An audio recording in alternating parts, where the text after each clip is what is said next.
road. I call the attention of my companions to the endless line of automobiles travelling alongside the Hudson River. I thought there was also gasoline rationing here. Hocker notes just as a ferryboat with the marking New York Central System comes alongside. A civilian, who has been on board since early morning instructing us on filling out all the forms, calls out, "Attention, only 3 men at a time on the gangway. In your left hand have your soldbuch, and in your right hand the forms. Give the papers to the Americans, move on to the gangway and go over to the ferry. That is all. Move out and no shoving. You all may go on land." While the deck of the Thomas Marshall slowly empties as the ferryboat takes us on, we see some distance away other ferryboats which also have German prisoners on board. Apparently we are not the only prisoners that the convoy has brought here. An hour later we leave the Thomas Marshall with a quiet sadness in our hearts. We turn our backs on the brave ship and its fair crew. Awaiting our fate, hundreds of eyes stare at the land of unlimited opportunity that we are quickly approaching. It is exactly 12:18 p.m. as Hocker and I set foot in the new world. Like lightning, my thoughts speed back the more than 4,000 miles to the homeland and search without success for my dear loved ones. As a consequence, an impatient US soldier shoves me in the ribs with a red-lacquered stick and brings me back immediately to reality. "Let's go," bellows the soldier, thereby introducing us to the American tempo, something that hits us like a whirlwind. In an unbelievably short time, we are separated into groups of 50 and marched to gigantic barracks just as the captured freight of another steamer from the convoy disappears. Faster than we can comprehend, we are in a room, and in obedience to the commands, tear the clothing from our bodies, while blacks with gleaming white teeth throw net sacks with 2 brass tokens down onto our heads. Seconds later, our clothing is in the sacks on the way to the delousing chambers.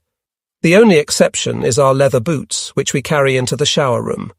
The Americans have organized things well, and we think of nothing until after we have showered, dried, been sprayed with delousing powder, searched for skin disease, weighed, measured, put on our damp rags, and are herded together into a large room. But there is no time to rest. After the last of our group of 50 stumbles into the room, the wall behind us opens to make free the 90-foot distance to the end of the barrack. We line up in rows, 15 feet apart, and make our way out of the room. As we go around the corner, there is a line of guards with their backs to the water apparently stationed to prevent a freedom-loving prisoner from jumping in. These soldiers, however, demand little attention. Instead, it is a single fat individual, with the characteristics of a specific race that has good cause to hate us, who becomes the focus of our interest. He shoves a long needle into the buttocks of each German who passes by, and although far removed from every battlefield, carries out his own kind of war. Immediately I stop running and limp on past him, looking at my wound as he yells and claps his hands for joy over my pain. Once I reach the end of the barracks, I turn and grin at the narrow-minded jerk. With his fleshy face and belly hanging over his belt, he repeats the malicious applause, and I respond by giving him the finger, then quickly slip weasel-like around the corner, but not without first stealing a glimpse of our furious oppressor. In the next moment I reach a room lit only by a skylight, and in which my comrades and I look like caged apes at the railroad tracks that run through the building. But here there is no wait. In 30 minutes we find ourselves in a building adjacent to a New York railroad station, and within another half hour at least 1,200 German prisoners of war are assembled and once again subjected to a search. For this purpose, containers are set up which look just like our food barrels in Le Mans and Cherbourg, but here they are used as garbage cans into which the black soldiers throw the last of our possessions. Using my total knowledge of English, I speak to a soldier in an attempt to recover my earlier diary notes.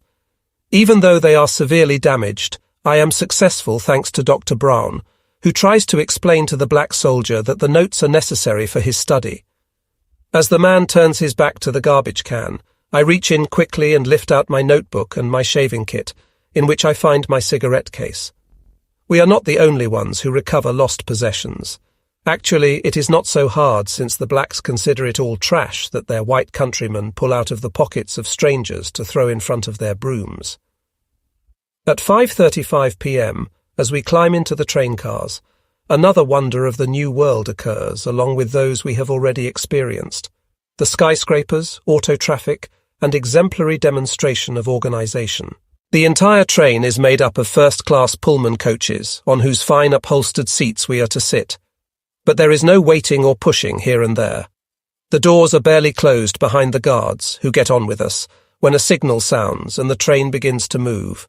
Only two things trouble us: that we can only raise the windows a short distance, since small pieces of wood have been nailed to the outside frame, and that armed guards are assigned to each coach.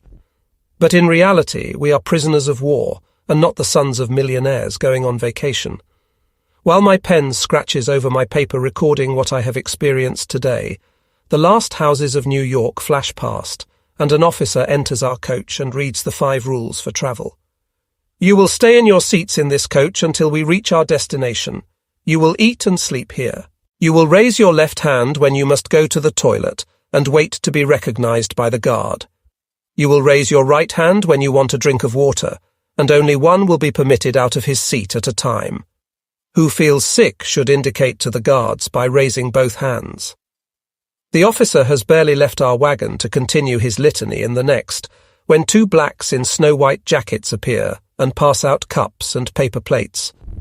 They are followed by 2 others who bring a canteen of heavenly-smelling coffee, serving the costly drink in the cups we have been given. A few minutes later, the plates are filled with a meagre serving of baked ham, eggs, and fried potatoes. It tastes much better than the fare on board the ship, and we gulp it down in terrible hunger. It is too bad that our plates are empty, but there are no second helpings. To our disappointed faces, the guards simply tell us to throw our cups and plates out through the crack in the window. Throw it away. You will receive everything new. It was something we had heard before, but sorry to say had not yet been fulfilled. Finally, we are left to ourselves. Our tired arms and legs stretch out while our eyes take in the foreign landscape through which the train hurries on its way. Now, what do you think of America? Siegfried asks, yawning, with his mouth open so wide that you can see the 2 gold crowns on his back teeth. I like it, I laugh, free of the fear that had been troubling my soul. No reason to complain. I do believe that all of them here are filthy rich, offers Hocker, who sits next to me as the train thunders through Chester.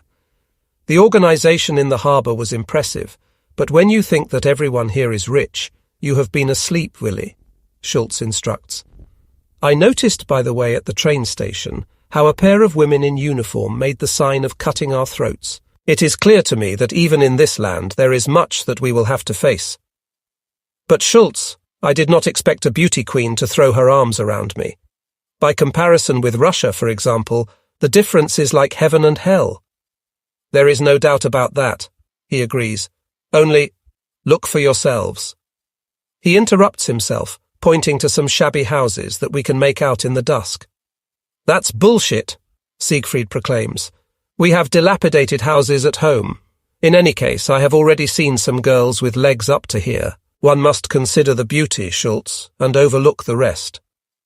I'll recite something for you, which, although not by me, is still valid, Schultz declares, as though taking an oath, and begins, Many lands I have not seen, but in everything I strive for the best. If my heart is ever ready to feel a need for foreign lands, even if I wanted to lie, and even if I could, German cultivation surpasses all. You presented that very well, laughs Siegfried, while Hocker and I, impressed but quiet, look out the window. These 2 verses from the German song by Walter von der Vogelweide say everything that distinguishes us: love of the homeland, loyalty to the fatherland, and a brave character.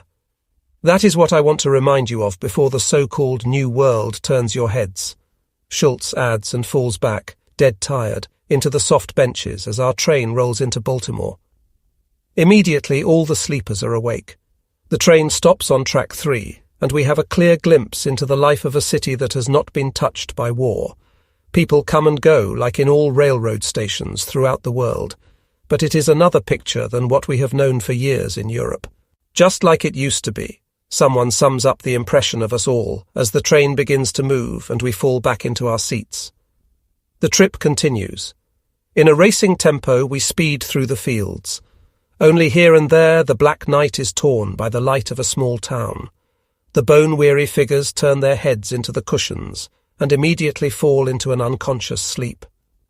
As night turns to day, the cities of Harrisburg and Pittsburgh are behind us. The land appears gigantic and virgin as the sun shines in the unending distance. Here and there a farm lies in the sparse vegetation of early spring. In contrast to Europe, it takes an hour before the train reaches another inhabited place. Weary and hungry, we look bleary-eyed at the unpopulated stretches.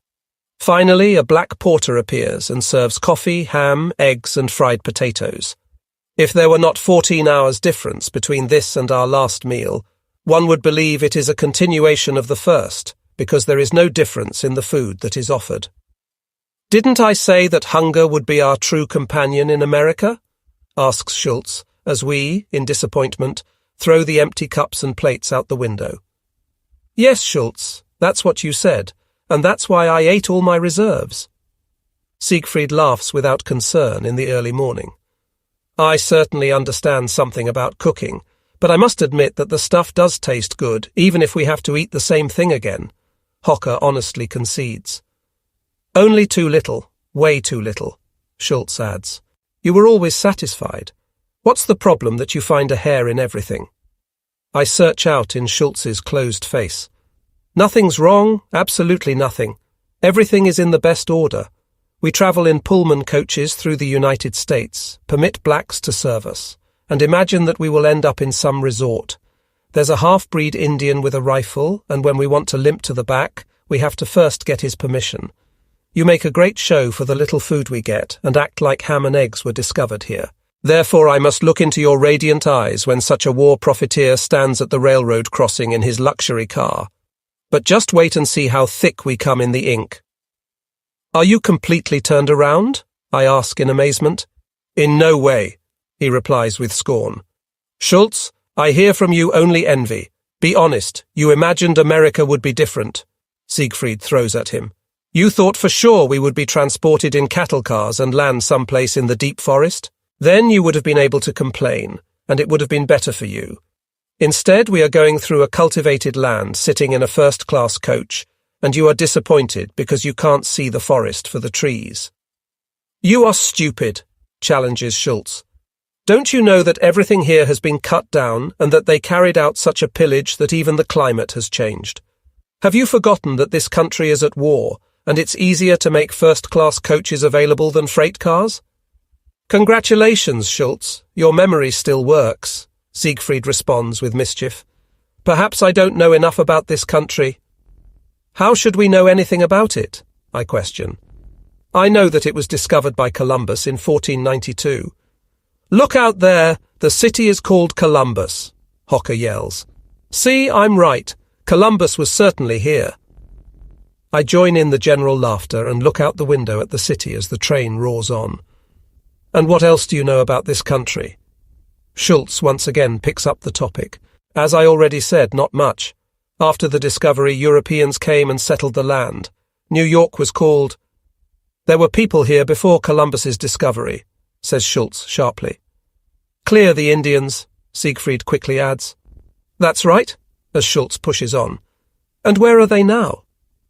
I suppose the young ones are in the army and the old ones hunting, Siegfried offers in simplicity.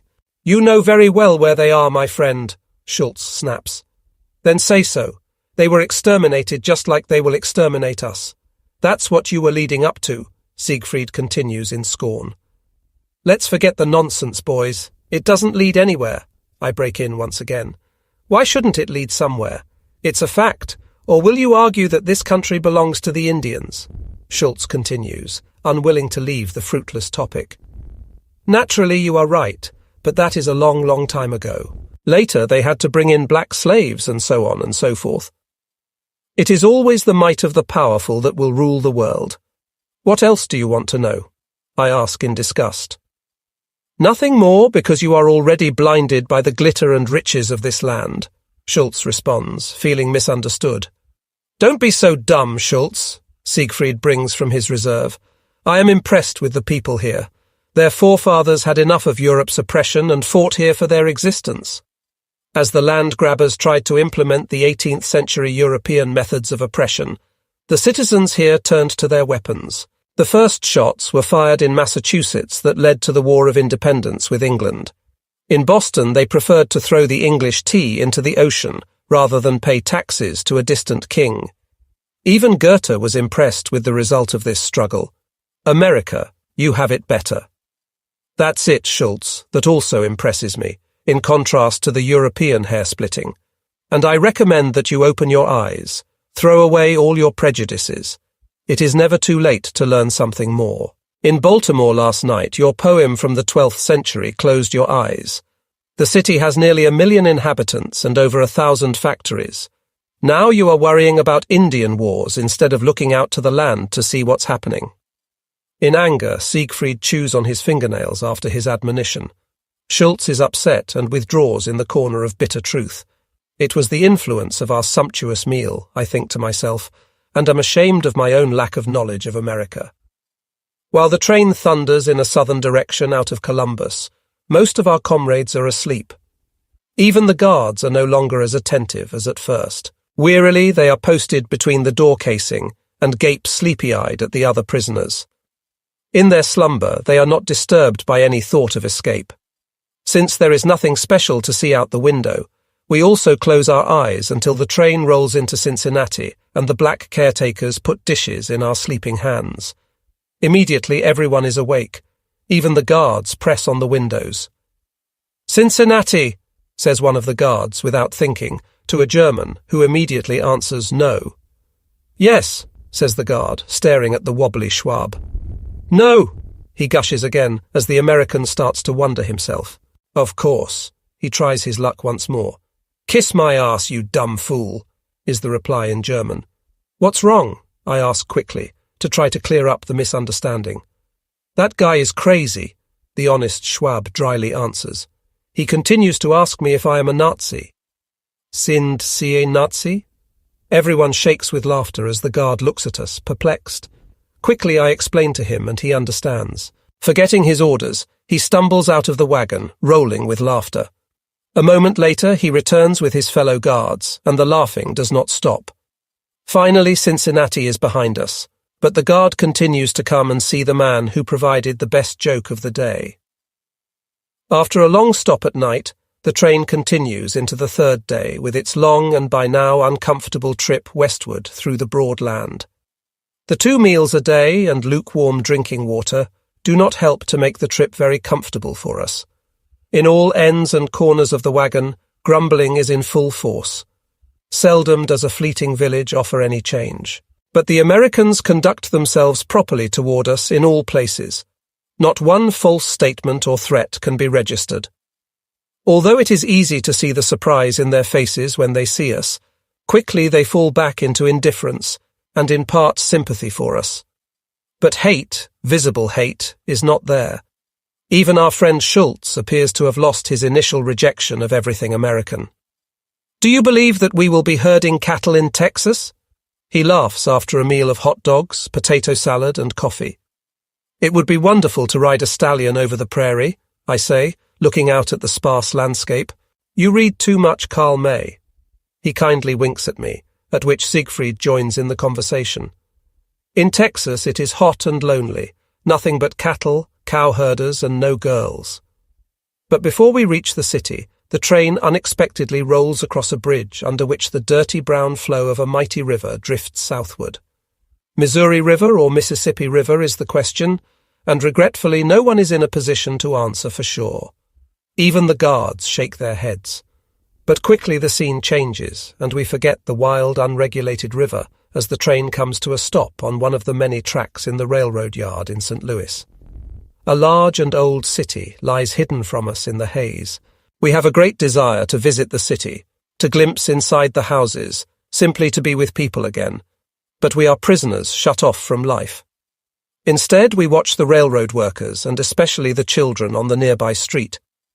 We observe that nearly all of the men are wearing military pants, shirts, and jackets, while the children, in comparison to Europe, are more practically clothed. The boys wear simple blue or khaki-coloured pants and a coloured shirt. The pants on the girls reach only to their calf, and they wear blouses in dazzling colours. In their play, they are just as active and dirty as everywhere. When they notice that we are watching them, the little ones stick their fingers in their mouths, while the bigger ones hop the tracks and come to our wagons, where they stand in shock. Although they do not stop gazing at us, they do seem a little more trustful. Certainly they think we are the damn Nazis who come from legendary old Europe, about whom their teachers have told so many horrible things. Since the train does not appear to be ready to leave, a large group of people gathers around the window. The prisoners look with lustful eyes at a group of sumptuous young ladies who are loading packages into a transport close by. They throw flirting glances toward our windows. When one of the railroad workers starts up a conversation with us, even the girls come closer. Not one of our usually adventuresome group moves from his place, even though the girls generously make their way to us with blouses filled with risk and desire. It's not that we are not taken with the charm of their hills and valleys, but it is our neglected clothes, long unkempt hair, 3-day beards, and the whole shitty situation that keep us in our places. But even the workers are not in their evening dress, and when we are addressed in German by one of them through the crack in the window, everything seems to happen naturally. "How are you, my countrymen?" An old and quite worn worker asks us in a Schwabish dialect and looks compassionately through the dusty window. "Let me wipe the dirt from the window so that we can see each other better," he begins and goes right to work. "So," he says with a nearly toothless mouth, "now, how are you?" "Good, as far as someone in our situation can expect," I answer him quickly. "Be glad that you are out of that crap. I was in the last war with the Prussians and I know the swindle. No one needs to tell me about it. I was a non-commissioned officer and I'm happy that I am too old for this one. You are so dirty. Did you come right out of the trenches?" "No, we spent the winter in a French field behind barbed wire." Hocker laughs. "Even worse, I did the same thing. I was captured in 1918, released in November, and came to the States in 1924. Stay here, boys. We have enough girls who want to marry industrious men. Take a look for yourselves." He laughs, pointing to the girls. "What is the matter, Pop?" one of the bold girls asks as she comes up to the window. "Just my type," growls Hocker. "Boy, you have good taste," I think to myself. She is really a nice dish. Her well-formed breasts press against the thin blouse, and their round form is easy to discern. "She is a racetrack," snaps Siegfried hungrily. "Just look at those dangerous curves." "Don't you have a souvenir for the young lady?" the old man asks over the noise at the window. "Yes," says Hocker, and lightning-like tears a star from his shoulder and passes it through the window crack to the old man, who in turn gives it to the good-looking girl. Blushingly, she thanks Hocker and goes back with swaying hips to her girlfriends, holding the star over her charming head like a victory trophy. Siegfried grouses. "What a damn thing to do to come and parade something like that in front of us after such a long time. Here, boys, a few cigarettes." The old man appears once again before the window and shoves 3 packs of Lucky Strikes through the crack, something that is happening at the same time all along the train. "That's the goddamn Germans," bellows a fat, recently arrived Yankee, shaking his head and nervously chewing his cigar as he sends the men back to work. A short time later, the train moves out again. Accompanied by the friendly goodbyes of the girls and children, we fall into the dreams of an endless night. Early in the morning on the 5th day of our journey, we reach Tulsa.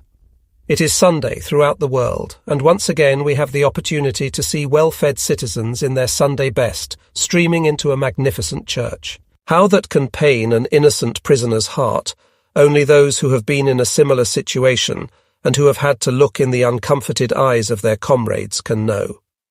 But it is useless in the spring of 1945 to complain of injustice when we consider how unjustly millions of others have been treated.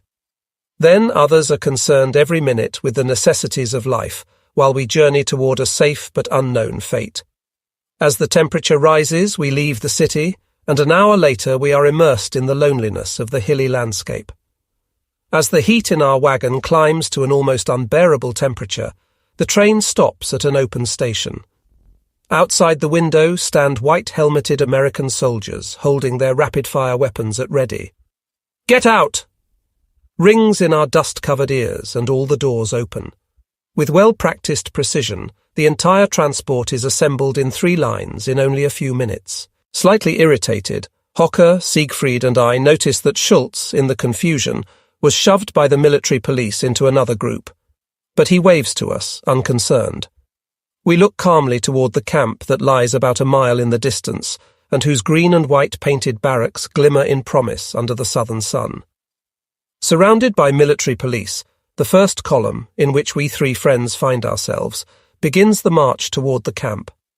Within 20 minutes we reach the gate, over which stands in large letters, Camp Gruber, Oklahoma. We don't know whether to laugh or whether we are just dreaming about the blade-sharp creases in the khaki pants of the prisoners strolling around the compound. Once again we are counted, searched, marched toward the apparent heavenly kingdom through lanes formed by former North African veterans, and welcomed by the German camp spokesman. "I greet you in the name of the comrades in the prisoner of war camp, Camp Gruber, in the state of Oklahoma, and offer you our hearty welcome." The German camp spokesman begins his speech, as we, the veterans of the slime camps of France, sit in the dining hall. Judging by your appearance, it does not take many words to know what lies behind you, but you can be sure that inside these barbed wires everything will be done to make your heavy burden lighter. And now I wish you a good appetite. Quietly and with everyone busy with his own thoughts, we grasp the eating utensils. In the nickel-plated trays are piles of roast beef, spinach, potatoes and pudding. Because we are not used to such a feast, we begin slowly, then with greater enthusiasm, and finally with great pleasure to enjoy the tasty meal. But the dining room is boiling hot and thick, unending drops of sweat pour from our bodies. Finally, like refugees, we leave the hospitable room and go back toward the barracks. "This heat is terrible," stammers Hocker, and like me rips the dirty uniform from his body. Strangers, with whom we must share their living space, observe us with obvious disgust. "In 14 days you will be used to the climate," a large, blonde-haired soldier lying on his bed advises us with a friendly laugh. Surprised, I look at him. On his nightstand, next to the picture of a black-haired girl, no one other than Adolf Hitler looks out from a homemade frame. Now I notice that nearly all of these former members of the Afrika Korps have small swastika flags over the head of their beds. It dawns on me that in truth we are in a different world. After 2 hours of a death-like midday sleep, I roll out of the sweat-soaked cover onto my feet and, with Hocker, follow the call to get our clothing issue. As we come back, I notice with astonishment that someone else has apparently taken up residence in our places, because lying on the beds in careful order are brand new toothbrushes, fine soap, shaving equipment, and wood sandals. "Did someone make a mistake?" I ask with contained anger.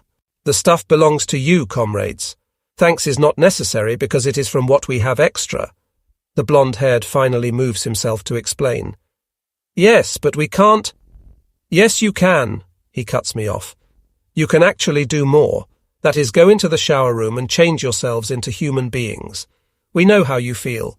We travelled halfway around the world before we could finally have a shave."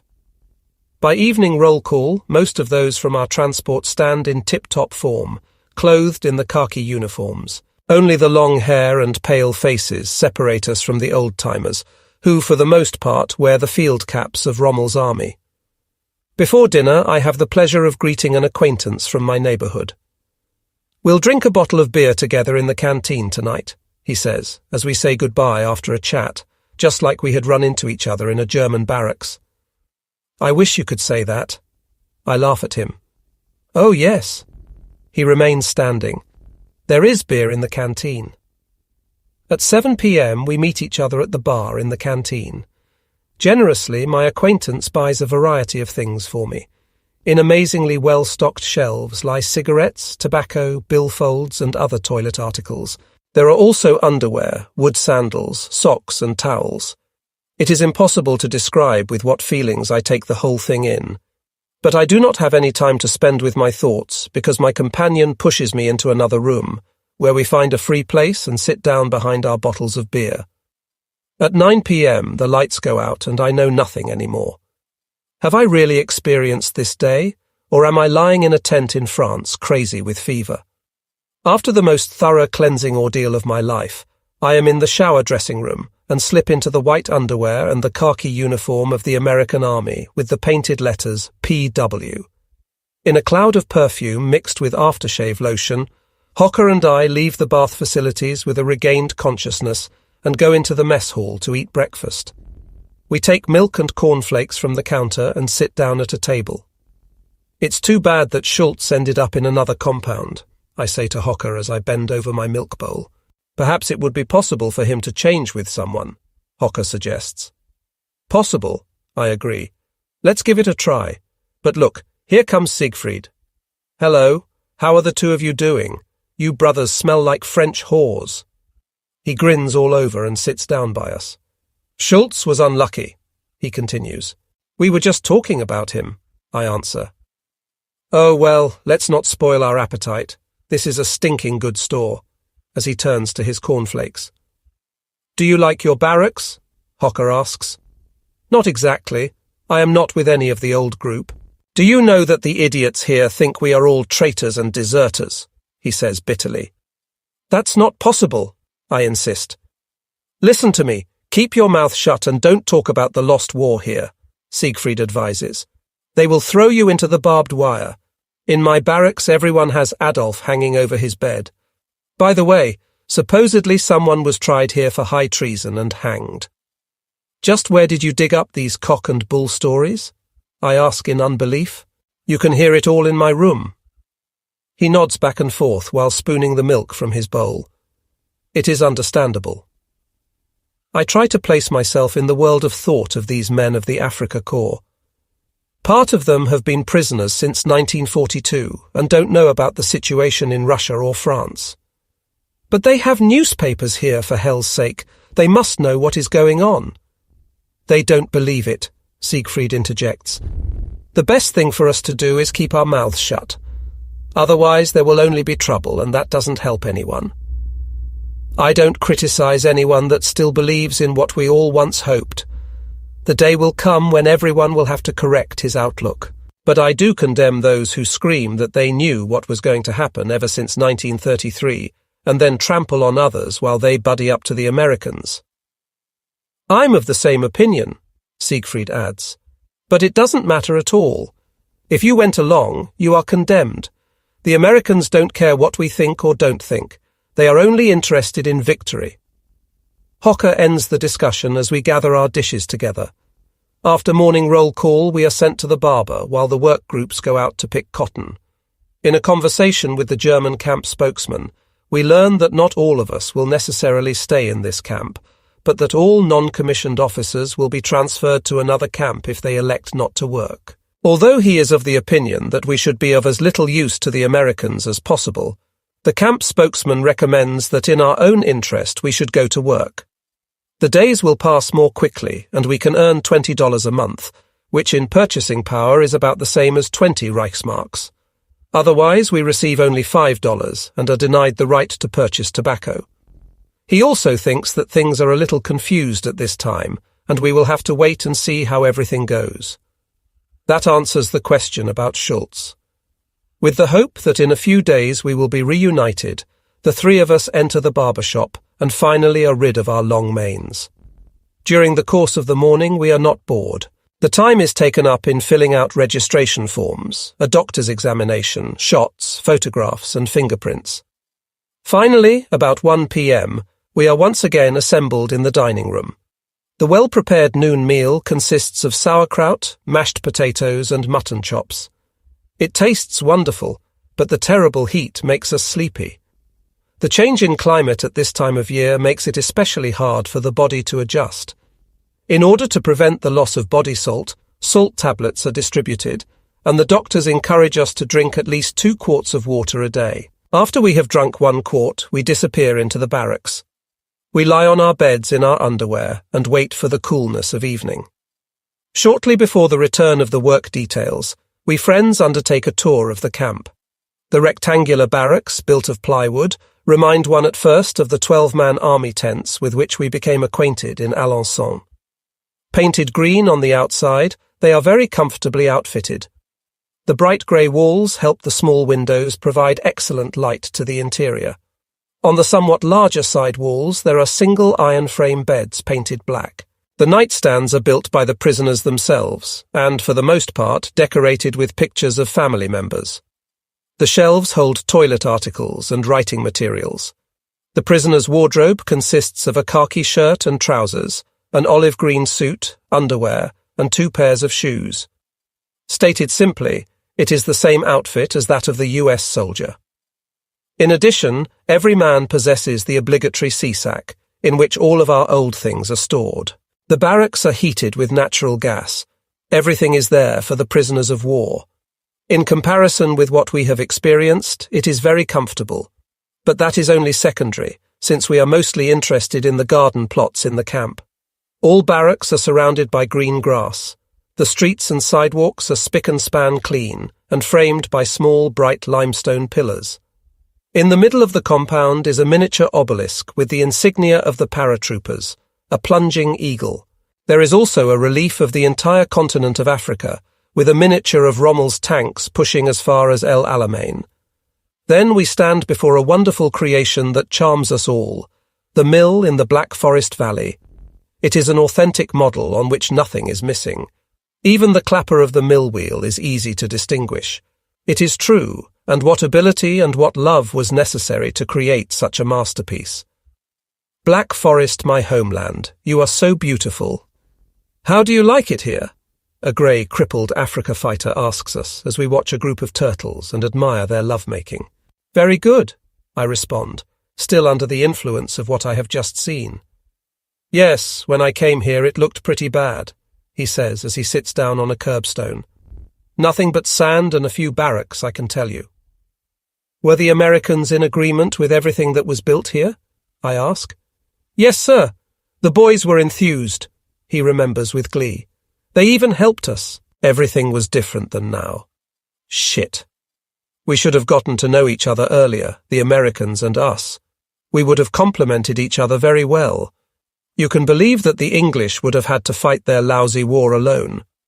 Now we both sit in the ink. We are on the ass of the Prophet, and the Yankees have the Russians at their throat. The whistle has blown for roll call. We'll see you again, comrade. We nod as we toddle to the parade ground, still thinking about what the old fellow said. A queer codger, Hocker notes as we line up. Children and fools speak the truth, Siegfried adds. All the newly arrived non-commissioned officers are to report immediately to the American orderly room to prove your rank, the camp officer of the day announces throughout the camp. Are you crazy? We had to give up our sold books when we left the ship in New York, someone screams from under the shower. Then you were lucky, comrade. The Americans took them all from us when we were captured, another comforts us. Man, I am lucky that I hid mine in the last minute, Hocker announces happily. Mine is lying in Paris in the prison, Siegfried reports, uncaring. Oh well, I comfort myself. I have 2 photographs and a telegram with my exact address, which should be official proof. You can wipe your hind end with them, an old-timer counters. All that stuff doesn't matter. The Americans want a sold book or a document like the orders promoting you to sergeant. I sent those documents home a long time ago, I explain. Then the only possibility is to write to Geneva. Many of us did that, and we were able to receive verification of our rank. Another counsels me. The Americans should about that. My sold book is in New York. They only need to ask, I conclude. Everyone can say he is such and such a rank, and a picture or letter is no documented proof, the American technician explains as I fight with others for the recognition of our rank. I have another witness who was in the same unit as me. I try as a last resort. I'm sorry. He shrugs his shoulders. I have my guidelines. As long as you cannot produce any documentation, your rank will be listed as undetermined and you must work. Please sign here. I hold the rank of sergeant and will only sign in this condition. I remain firm. It's up to you, then sign as a sergeant, he says calmly. An hour later, all those who do not have their sold books are called to the dining hall by the camp spokesman. There is no other possibility but to compile a list and request verification of your rank from the International Red Cross in Geneva. But that takes weeks. In the meantime, the Americans will require you to work and assign you to work groups. The trick in New York was successful, he concludes sarcastically. That is the most awkward net I have ever fallen into, I say angrily to Hocker and Siegfried on our way back to our quarters. It is all shit. Siegfried waves in resignation. Let's just go together and pick cotton. You really want to have your fun with me, I swear in anger. No question that I will go to work too. Hocker tries to comfort me. It doesn't bother me. I wanted to speak with you about it anyway. I am tired of lying around here. Besides that, I am impressed more with $20 than $5. It's just the way they do it that stinks. To take your sold book and then demand later that you have it to prove your rank, that's just a damn swindle. The anger returns to me again. I have even worse news. Siegfried raises his eyebrows.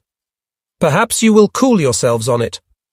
Out with it. Let's take care of the whole mess at once, I say, not knowing what he has in mind. The Russians are in Berlin, the Americans in Munich.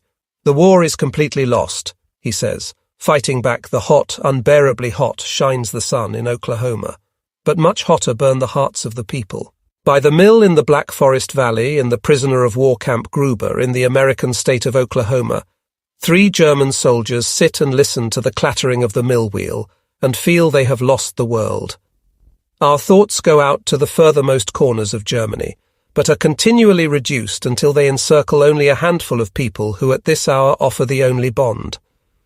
We knew for a long time. Why do we squat now, like when someone has hit us on the head with a hammer?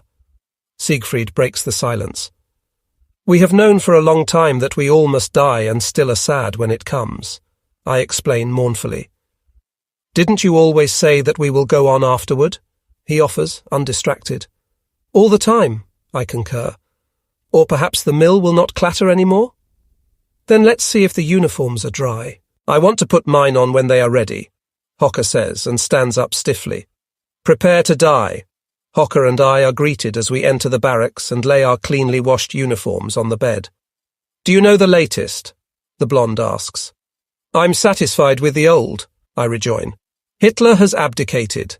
He laughs idiotically. The Americans claim he shot himself. Another grins. Do you believe that nonsense? The blonde questions. No, I want to have the documentary proof just like the Americans want it from me, I say with double meaning, at which they break out in roaring laughter. Harmless fools, I think. Your awakening will be terrible.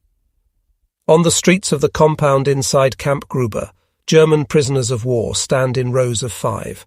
It is 8 a.m. Officers of the American Army appear. Taking a deep breath, the oldest unfolds a sheet of paper, and after looking in earnest over the heads of the prisoners of war, he begins.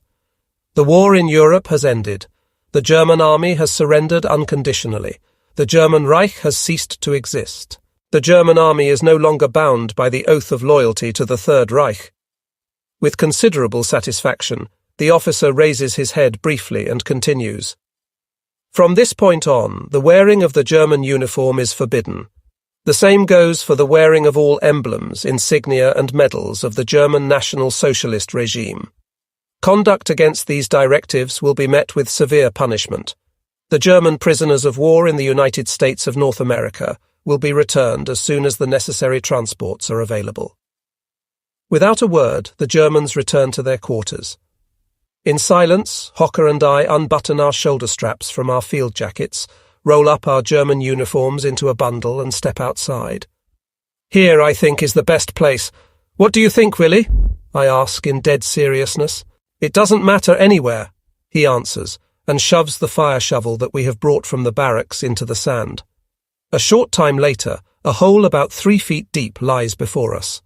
In an instant, our uniforms are thrown into the hole and quickly covered.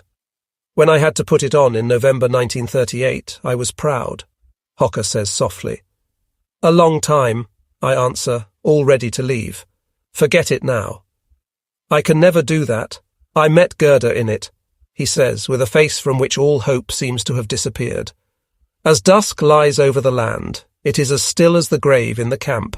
Like an unbearable load, the unbounded hopelessness lies on the souls of the sons of a people God has forsaken, and no light shines in their despair, for no purpose.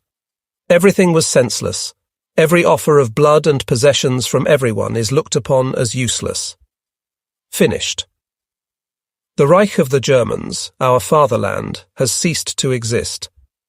On the 7th day of the year 0, Hocker, Siegfried and I stand on the edge of the Turtle Run and watch their intensive lovemaking. We have overcome our depression. In its place is a boundless longing for the homeland and our loved ones. We want to go home, without delay. What will they do with this beautiful camp when we are gone from here? Hocker thinks out loud. Perhaps they will erect a bordello for the training division on the other side of the street. In any case, we don't give a hoot. The war is behind us, mumbles Siegfried, while he pokes with a stick to hinder a male turtle as it tries to mount a female turtle who has opened herself to receive him. Let the two of them have their fun.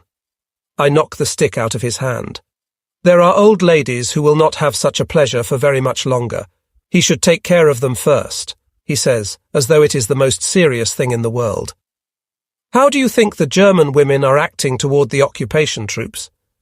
I toss out lightly, although I have long been busy with such thoughts. Are you worried? Asks Siegfried. Personally, no. I just mean in general, I answer self-righteously. They certainly have other concerns, Hocker offers, true-hearted. It is because they have other concerns. Do you remember the situation in the hotel at Soissons? Now it is that far. This time we have failed. No one knows better than I what was going on in France and how bad the French were, I hold up to him. Our women are not French women. He tries to dismiss the issue. Do you believe they always did it for love? I am of another opinion. Often it was not only their sexual need that was the mainspring, I explained to him. If a woman did it for money, then she is a whore. He waves contemptuously. That's right, Siegfried chimes in, but often women combine both the pleasurable and the useful even in these things. Now I want to go home, Siegfried says abruptly as we go to roll call. The return transport will occur as soon as the necessary space is available. Hocker comforts him. Do you know when it will be available? I ask. Yes, says Siegfried, when the victor wants it to be. After roll call, the three of us find a comfortable place in front of the sick bay and sit down in the grass. Like a glowing ball, the sun hangs over the woods to the west. Sharp orders of the drill sergeants ring from the US training camp in our direction. The war is not yet over for them. I break the beginning silence and turn my neck in the direction of the nearby city of Muskogee, just as a convoy of trucks moves toward the camp. The Japanese will take a big bite out of their arse, Siegfried suggests with inner satisfaction. They know that there is a good reason that they are accompanied by the MPs on the trains. Hocker laughs maliciously. It's too bad for those who must bite the dust. The poor devils are certainly worse off than we. A feeling of sympathy for young American boys condemned to death rises in me. I wouldn't want to be in their shoes. The Japanese soldiers are at least as dangerous as the Russians, Hocker admits. Perhaps even worse, Siegfried adds. Then those idiots really believe their emperor is a true god, and a hero's death will stand them in good stead in the hereafter. They are dumber than we, I say angrily, as the whole infamy of the ruling class of this world becomes obvious to me. Shortly after 3 a.m., I notice that my friend Hocker is not asleep. The gods may know how many times in this fate-filled night the path we have trod together continues to parade before my spiritual eyes. Paris, Le Bourget, Soissons, Chartres, Alençon, Le Mans, Cherbourg, the trip across New York, St. Louis, and Camp Gruber, Oklahoma, are the stations of our forever preserved friendship. Providence brought us together. But now an incomprehensible fate has willed we must separate. The unexplainable fact that while in New York, Hocker followed the sudden impression to hide his sold book and did not give it up as he was supposed to is the cause of our separation. There are 450 unverified non-commissioned officers, including Siegfried and me, who leave Camp Gruber today for an unknown location. Hocker and apparently Schultz remain, although separated. All our efforts to remain together are for naught. Fate has decreed differently, but we approach it with the conviction that we know how to bear the burden. After breakfast, I stuff my things into my sea-sack with unending sadness in my heart. Hocker sits worlds away at the head of my bed. "Stop that chain smoking. It makes me nervous," I order him, as once again he holds a match to a cigarette. "There," he mumbles, returning to his senses, and throws a tin of tobacco into the sack. "Pack that away. I will give it up when I don't have to see you anymore." "Then you can send me your ration," I tease without looking at him. "You had better look for another dumb fool who will take care of you," he answers, puffing excitedly on his cigarette. "I'll have Siegfried with me. He will swing with me." I try to cover my sorrow. "He is worse than you. Both of you will suffocate in your own filth. I can see it coming," he gamely teases as the whistle blows for assembly. Should I try once more to convince the camp commander? I get afraid when I think about eating the sweet desert alone. I pull his leg in playful meanness. "Stop all that nonsense and get out of here. They are already waiting for you," he says, grabbing a handkerchief because something bothers him in his "The Prisoners of War Selected for Transfer" stand in 5 columns, ready to march. Although the khaki uniforms carry a knife-sharp crease, they appear somewhat grotesque because of the printed letters PW on them. The sea-sacks have already been loaded. Only the clerks with their lists, which they continue to compare, keep us from departure. It is a mood like that at a train station. You have already said goodbye to your loved ones and talked about everything that matters, but the train does not leave. "Okay, who gets home first will immediately visit the families of the others," Hocker says already for the 4th time within 10 minutes. "And when we all get home, we will have a big party." We confirm our plans for the first days of freedom. "You all will have to visit me. And me. And me. Yes, yes, and me," says the German camp spokesman. "But now you two have to do a right face like the others. And then, forward." Quickly we fly into each other's arms. "Be good, Willy," I say softly. "You too," he laughs bravely, and march is the order that tears us apart for God knows how long. 20 minutes later, we are sitting in the blue seats of the Santa Fe Railroad Pullman coach. They are mostly the old faces from the starvation camp Alençon around us. Now they are well-groomed, well-clothed, and well-fed. Siegfried and I are not the only ones who had to leave dear friends in Camp Gruber. Such is the mood in the wagon, but the American pace does not allow anyone time for sentimentality. We have barely sat down before the train rolls into the hot day. That we could not say goodbye to Schultz stinks all the way to the Stone Age and back again, I say to Siegfried, while my unpracticed fingers try to roll a cigarette. "If you keep it up, you will have more tobacco on your pants than in the paper." Siegfried grins. "But with regard to Schultz, you took the words right out of my mouth. He is a man of stature, like I have seldom met before. Perhaps a little stubborn, but completely clean on the inside." I grasp in remembrance. For me, he was too straight, and I'm afraid it will be trouble for him in this land without prejudice, Siegfried thinks. I do not believe he will become acclimated. Do you remember at Cherbourg and someone told him to carry up the honey bucket? He did not refuse, but gave an example. I contradict him. I don't mean that. He offers me a burning match for my rolled cigarette, but his honesty with regard to the hearing officer. He only needed to tell the truth. In the meantime, it became clear to him that some had terribly misused the truth and the faith of a German who loved his homeland. I comfort him. That's why I am worried that he will come across as a bum to our former enemies, when he sees that everything he held sacred is soiled, and he therefore also considers himself dirty, Siegfried means. Do you think it will be different for us? It takes courage and truth, and that is the least that he lacks. Is there something wrong with his marriage? Siegfried asks. What marriage? I ask, not altogether there. Schultz's, naturally. I'm not very smart about such things, but something wasn't quite right. He chuckles to himself. His wife was a little slut earlier. Someone's mistress, that's all, I say, not wanting to go into all the details. And he married someone like that? Who can understand it? He wonders. We don't understand everything about love. She was suddenly there and demanded her rights. Hocker told you in Le Mans that this shortcoming of Schultz is better than none. I peck at his thoughts. I wonder what Hocker is doing.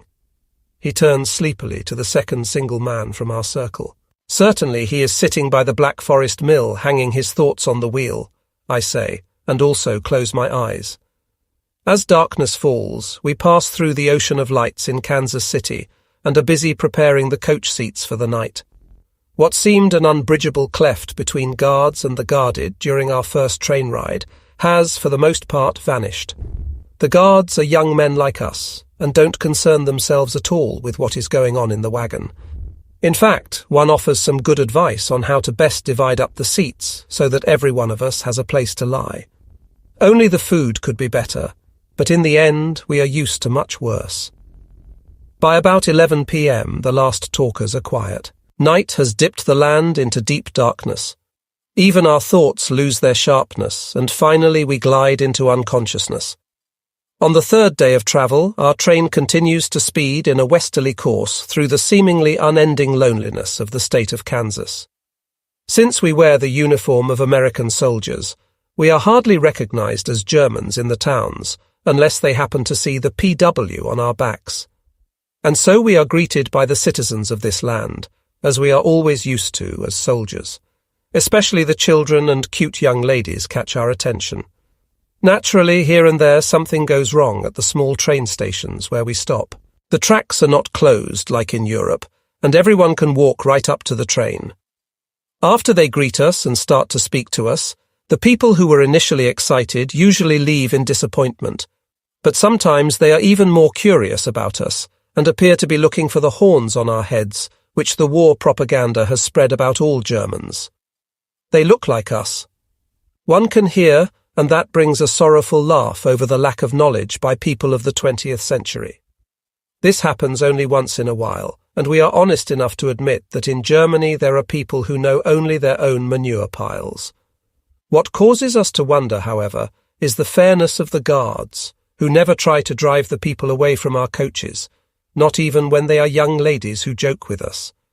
It must be because of the much-praised freedom of the Americans. Only during a stop in Fort Wallace can we see long faces at the Red Cross station. Our guards return, loaded like pack animals, with long boxes of pastries over which we are extremely happy. Not only are we joyous, but also the guards and the friendly sisters, because giving by good people always releases a special kind of joy.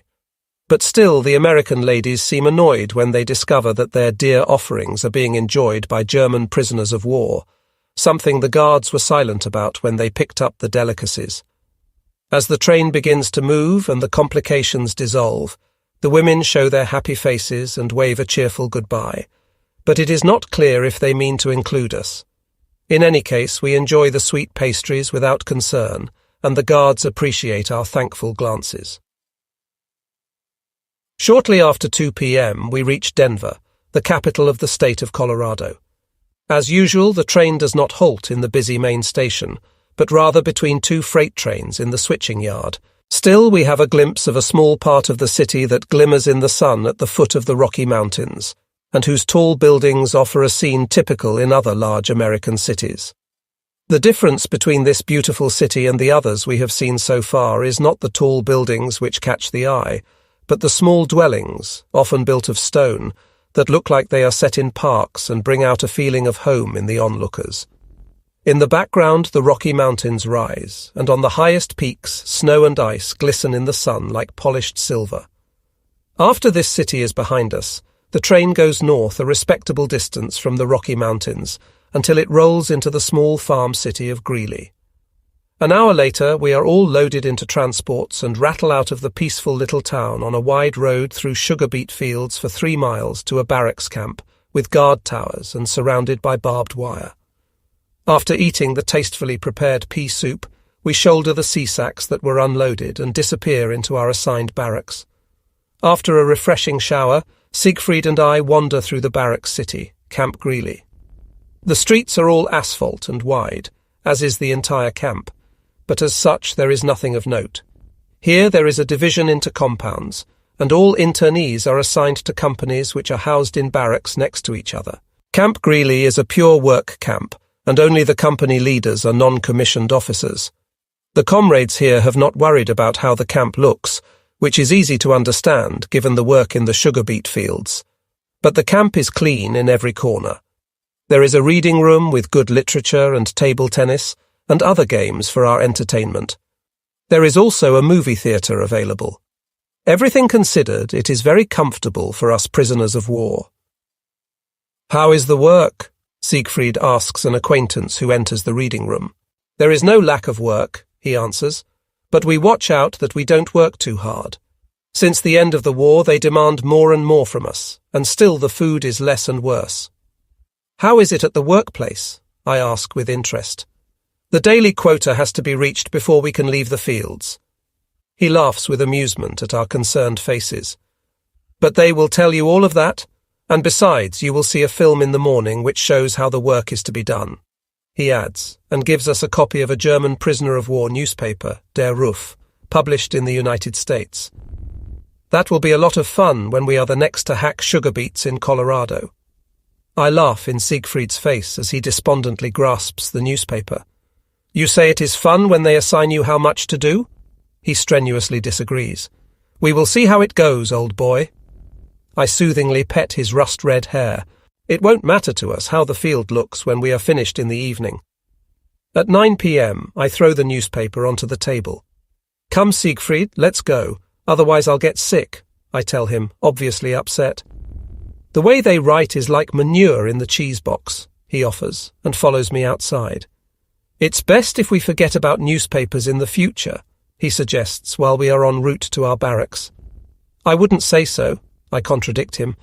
"Only this roof I will never pick up again." We finally know how badly the Third Reich lied to us. Where do prisoners of war in America suddenly develop a knowledge of things that were only possible in the dark Middle Ages? "Do you seriously believe that this newspaper was produced by German prisoners of war?" he asks. "Only the devil knows who really writes it. But in the future I will only pay attention to the public American newspapers," I decide. "We will have to learn much in this land. I have previously read an American paper. They contradict on page 3 what they proclaim in headlines on page 1. We will have to first learn how to read American newspapers." He slaps me on the back and opens the door to the barracks. "Have you heard that we are to hack sugar beets?" an old acquaintance calls to us. "We have," I say as I make my bed. "So?"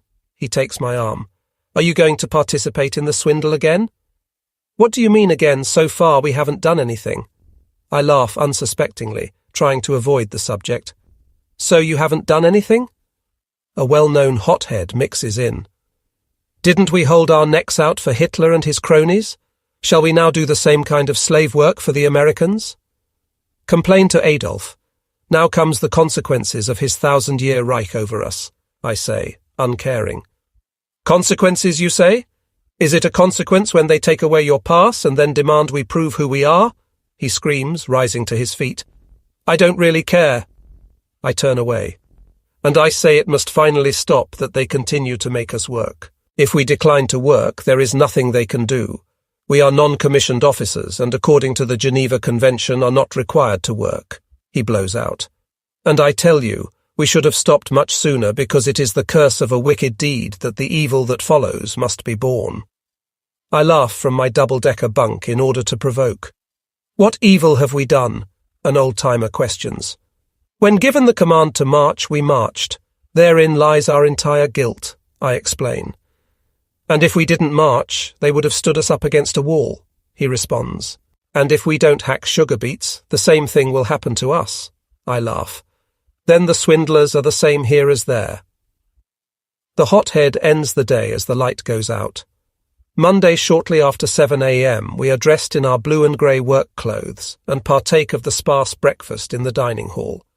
A carton of milk and 2 slices of bread, skin thick, is all that is offered us. With only this, we are to work, but the mood is unusually good. "We will hack them good today," Siegfried says happily, and sets his cap on his head as we leave the hall just as hungry as before. As of April 1945, the suggested daily caloric level for sedentary prisoners was 2,500, with a maximum of 3,400 calories daily for prisoners engaged in moderate activity. A month later, the caloric level was reduced to 3,000 calories a day. However, many argued that the ration reductions were much more severe than suggested. Red Cross officials concluded that the rations had been cut too severely and offered as evidence statistics for a camp of 240 men. Coffee reduced from 12 to 14 to 3 to 4 pounds. Margarine from 10 to 5 pounds. Lard from 12 to 1½ pounds. Sugar from 12 to 16 to 4 pounds. Condensed milk from 40 to 7 cans. Prisoners felt that the rations were cut because the Americans no longer needed to worry about American prisoners in the hands of the Germans, and saw the cut also as a measure of revenge against the German prisoners.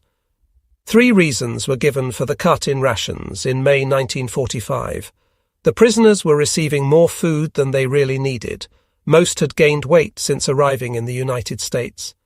There was a shortage of foodstuffs in the United States because of the amount of food being sent to Allied countries, and food would be needed to continue the fight against Japan and to help prevent, or at least reduce, starvation in Germany and other war-torn countries. 6. At 7:20 a.m., the company stands in front of the barracks. The poor company leader has trouble until the individual work groups are assembled. 25 men are assigned to a farmer who picks them up at the gate with his own vehicle. Our noon meal is sent with us and consists of a slice of bread, sausage or cheese, and an apple or an orange for each man. The farmer provides the drinking water. "About face," the company commander orders with an expression of concern for the first workday of this group of revolutionaries. But then an astonished laugh breaks out when we start to sing, "No woman has betrayed me like you," as we march in step to the gate where the farmer is already waiting for us. Moments later we climb onto the truck owned by Mr. Miller, a grey-haired man with a well-meaning face. The guard assigned to us is about as thick as he is tall, and apparently has found no time to tie his shoelaces. Laughingly, he helps the farmer close the tailgate and swings up to us on the bench. The old crate rolls out backwards toward the road.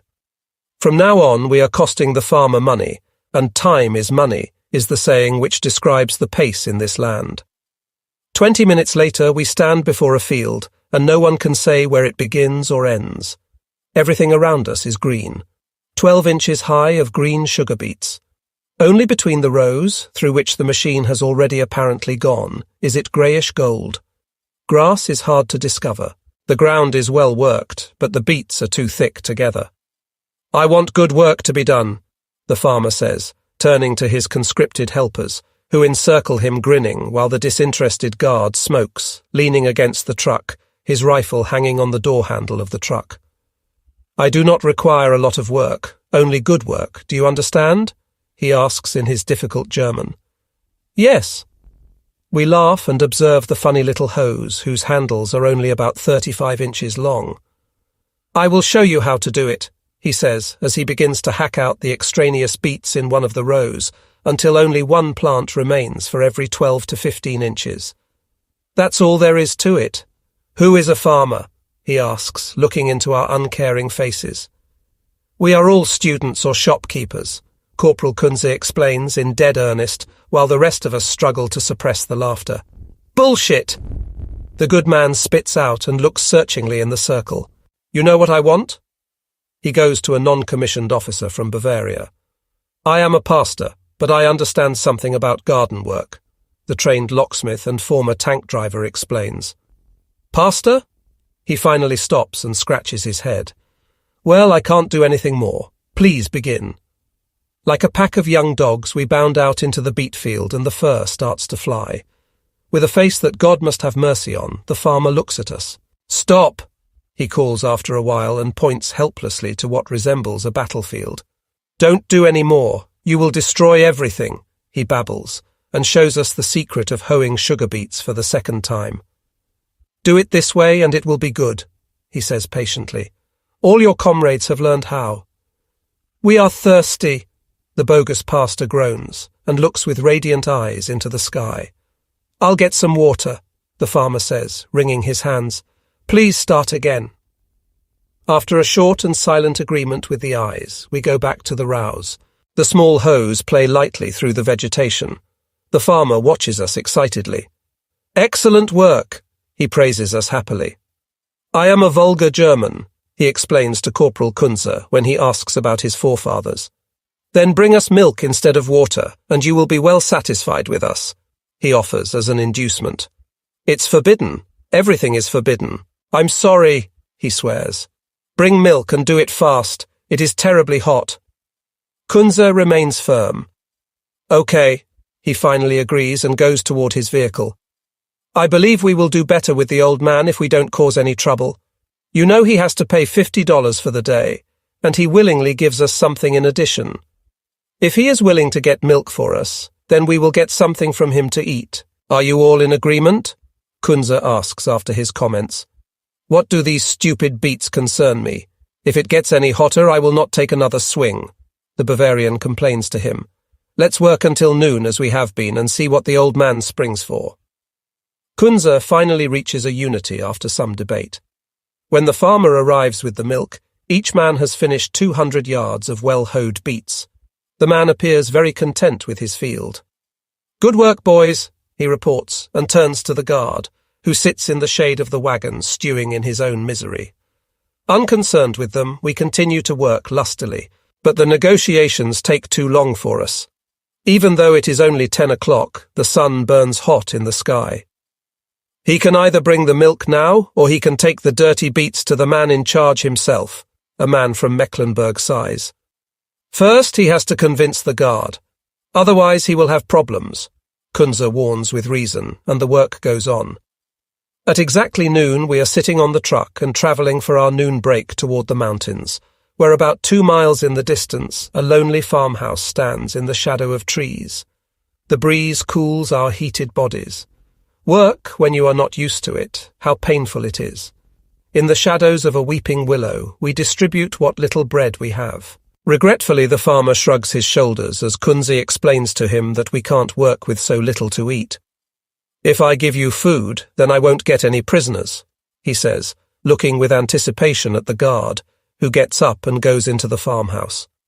With a dexterity that no one would have thought possible, the farmer hurries into a nearby shed and throws 5 long loaves of white bread out the window. "The bill is correct," says Kunze tranquilly. "A loaf of bread for every 5 men. After 1 p.m. we are hoeing beets again. Yard for yard, hour after hour, we slash our way through the plants. This work is the shits. If I only had my sold book with me. Hocker certainly made the right choice," Siegfried begins to lament. "Think of it as a sport, and it is easier," I suggest to him, friendly. "Sports in this heat, I wouldn't last very long," he says quite apathetically. "Pull yourself together. It will pass. We will get used to it." I try to encourage him. "How long do you think this swindle will last?" he asks, taking a break. "I believe I said once before it took 2 years after the last war." "You must be crazy. Do you believe I will hoe sugar beets for 2 years?" he spits out. "Not in the winter. The things don't grow then, as far as I am informed." "Idiot," he says, and begins again to hack away at the sugar beets. "Okay, boys," the guard calls as the sun nears the Rocky Mountains. "Is it already 5 o'clock?" Siegfried asks, slightly wounded. "Isn't it too bad? Ask him if he will allow you to work overtime." I shove him toward the truck where 2 contented Americans wait for us. As the truck travels back toward camp, we observe our blistered hands. Everyone earned 60 cents today, I think, and raise my view to the glaciers on the mountains. "I can buy a toothbrush in the canteen with what I have earned," I grumble, "or a bottle of aftershave lotion." "Yes, I can do that. Could you do that in Germany?" "Probably not, and they have prepared a warm evening meal for us in the camp. We will stand under the shower and a good bed awaits us. Shouldn't we now be content?" After a refreshing shower, the 2 companies who now have their first workday behind them eat dinner in the best of spirits. Parsnips, potatoes, roast beef and pudding are prepared by the cooks with the usual quality. We only wish there was more. But the chief cook comforts us with an extra slice of bread, and as we leave the mess hall, our stomachs are busy with digestion. When we arrive in the barrack, Siegfried and I are dragged into an unpleasant conversation. The International Red Cross has given up the care of the German prisoners of war. All complaints are to be directed to the Red Cross in Washington, says the philosopher Braun, with raised eyebrows that spread like the wings of a bird. Well, says Siegfried, they haven't worried about us much anyway. That is a pigsty, Braun reacts. Now you can complain to the devil's grandmother.